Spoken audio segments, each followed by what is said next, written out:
la gestazione è stata molto lunga e nasce da un confronto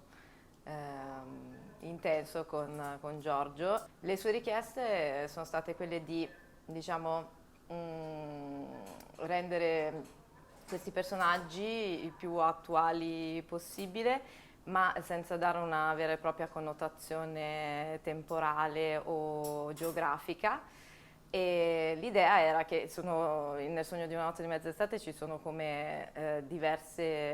spettacoli teatrali condensati in uno solo e ognuno di questi ha una caratteristica precisa e diversi mondi. E l'indicazione per Atene era che fosse caratterizzata da un rigore, una rigidità, una austerità particolarmente pronunciate.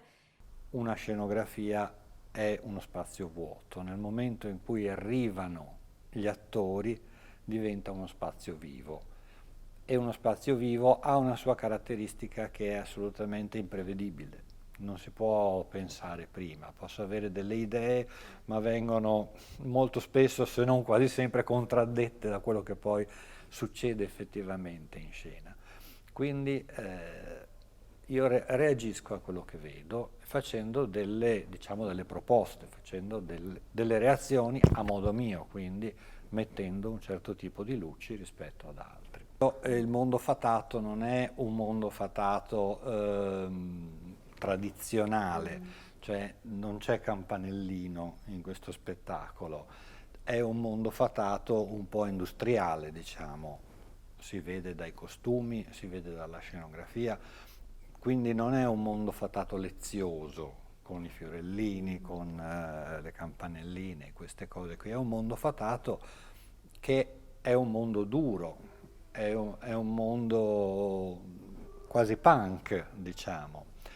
e quindi sì, cerco di richiamare un mondo fatato, ma quel mondo, non il mondo fatato delle illustrazioni, diciamo. Quindi in questo senso comunque io rispondo a quello che c'è in scena e a quello che è il pensiero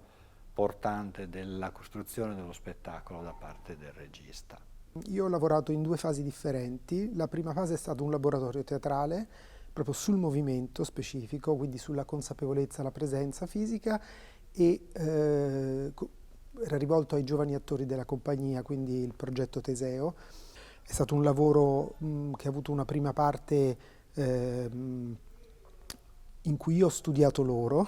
ho visto come si muovevano, che il tipo di organizzazione, non solo in scena, anche nella vita, come li osservavo muoversi, camminare, esprimersi attraverso il corpo. E poi invece sono tornato quando erano già sul palco e avevano già impostato parecchie scene, quasi tutte, diciamo, e quindi abbiamo ripercorso in maniera invece più dettagliata la partitura fisica di ogni scena per cercare di rendere organico tutto quello che gli attori fanno. Naturalmente ho lavorato con tutta la compagnia, quindi anche con Sandra Toffolatti, Luciano Roman e Valerio Mazzuccato,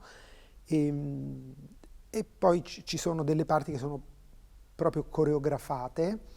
e quindi quello è stato proprio un lavoro di sala prove, di coreografia con musica e partitura musicale e fisica, e altri che sono invece diciamo delle azioni performative, ecco, non così blindate come può essere una coreografia.